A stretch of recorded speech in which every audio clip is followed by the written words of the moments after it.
The Secret Garden in June, part 3. Today we're going to have a look in the back of our garden at some of the roses and plants that are in bloom in June. A lot more to come out yet, but we'll have a look at what we've got in bloom. Here we've got a lovely short climber parade across a Jerusalem here, and moving down the garden path, quite a few crosser Jerusalems, as you can see. But this plant here is interesting. This one is a monkshood, an aconitum. It's called a monkshood because each flower is rather like a monk's cowl. It's a poisonous plant. In fact, it was used in ancient times. The juice of it was dipped onto arrowheads to kill off enemies. The Greeks used it, the Romans used it, and then in Italy, in Greece and in France, it was used as a bait to kill wolves. It's known as wolfsbane as well. It's a lovely plant to grow if you like delphiniums, but they always get eaten by slugs. The slugs will leave this plant alone. From the tip of its roots to the very pollen, it's poisonous, so you have to remember to wash your hands afterwards. But I've never had any trouble with it, and I've been growing it for many years. Across here we've got a lovely rambling rose growing over the roof of our porch. This is Alexandria Gérante, an 1860s rose. Unusual because it's a good strong colour. Most of the old ramblers are either pale pink or white, but this one has plenty of colour in it.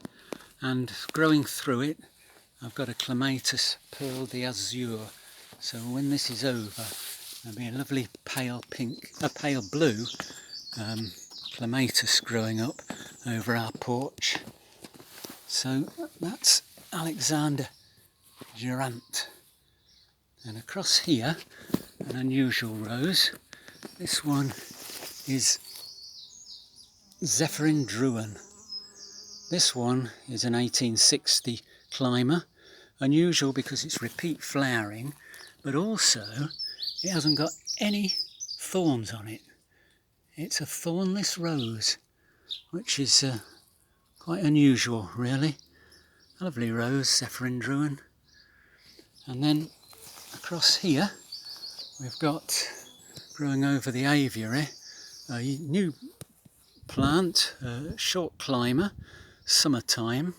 Flowers all summer, that one. It won an award 2005, Best Rose of the Year. Good because it flowers from the base as well as the top. So that's summertime.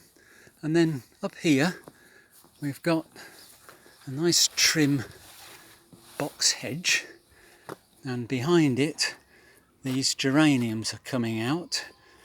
These are Geranium Roxanne, which will smother this garden and flower up till October. Behind it we've got some Bonicas, some young ones, so they're going to go up to 5 feet eventually.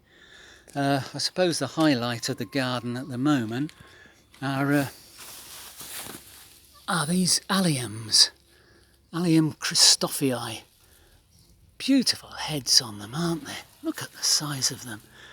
And they make wonderful dried flowers. So when they finish flowering, I just leave those and use them for dried flowers in the house over winter. The lilies are coming on nicely. These are the regal lilies. And the thing about lilies, you have to look out for lily beetle.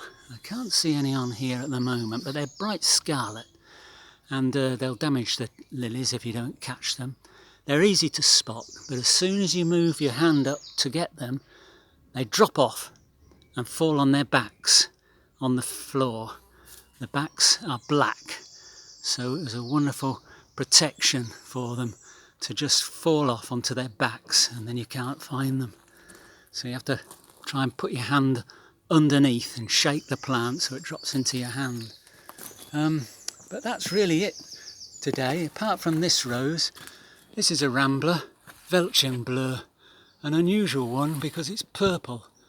There's only 3 purple ramblers, and this is probably the best one. Lovely scent, an unusual rose. We'll come back again into the garden in July when all the herbaceous plants are in bloom. But until then, that's it for now.